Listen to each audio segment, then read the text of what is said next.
Hello YouTube and welcome back to the channel outside the target demographic. Today we're going to be talking about getting snakes in your garden. Let's get started.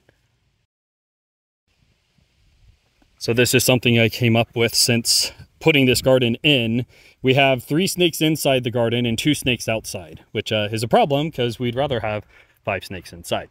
So what I've done is with the mulch pile found here, free, again, go on Facebook Marketplace. A lot of places that take down trees need a place to get rid of them once they charge for getting rid of them. So get yourself on that list, get yourself on that phone call list, and they will deliver it wherever you ask them to for free. Mulch that can be used as mulch. You can put it around your individual plants to help them grow, to keep the weeds down, stuff like that. If you don't, it will start decomposing down into really good soil. So what I've decided to do is, again, this is the south-facing side of the property. We are very narrow. We're about 150 feet wide, and I think it's like 1,100 yards deep. We're 2.5 acres. Would recommend, by the by. What I intend to do is, underneath these stones is currently nothing. What I intend to do is make it a habitat for snakes. So we do have a couple snakes already inside the garden. They're hiding where they hide. They don't really have a way, especially when the plants start growing, of getting a sunning area. So again, most of the snakes are in here, mostly because the rest of this was yard. We went ahead and fenced it in. It's now a 1,700 square foot garden plot, literally bigger than the house. But in here is a thick boy. I mean, he's bigger than the diameter of your thumb, probably 2-3 feet long, and a garter snake, not a gardener, garter snake. And definitely want them around. They eat all the mice and stuff like that. So we're going to do what we can to help propagate those. Potatoes are coming in quite nicely. Doesn't even take that much. I think we put in like a half gallon. Vulture. Put in a half gallon, I think it was last year or the year before. And we got 2.5 5-gallon buckets worth of potatoes out. Very, very simple to take care of. Got some tomatoes and stuff, but we will have to be expanding. Part of that expansion is putting in a snake habitat. So the ones that we found have been playing around in leaves and not grass, but a place that they can hide. Since this is already mulch, it's very movable, it's very diggable, and it's very easy to slither through. So in my mind, what I'm going to be doing is putting some rocks around here to act as a barrier, keep some of the mulch in, and we're putting some dry rotted wood here.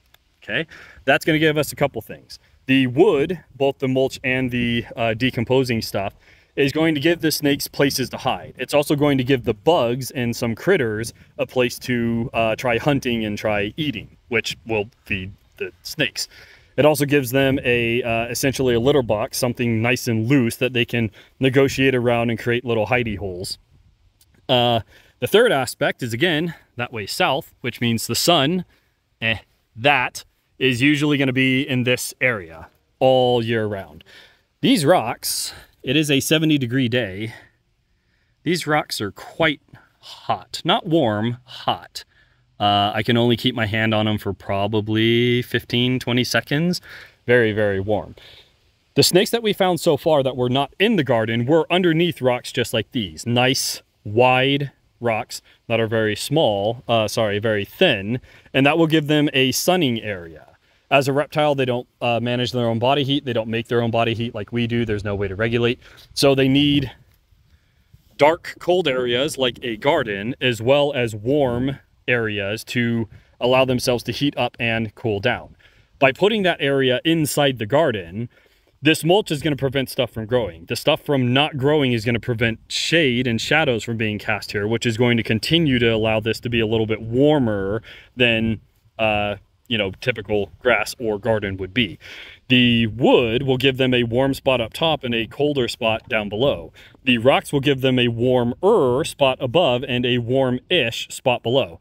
So just in this little area, we've given them 3-4 different types of climates where they can adjust themselves and hopefully procreate and stay around. Because this is going to be garden, this is going to allow them thick, tall foliage for them to navigate through, while the rest of the yard outside the garden is going to be cut and maintained. They can, and probably will, go outside of the garden. The chicken wire will allow them to, but one would assume, one would imagine that most of their hunting is going to be done in here.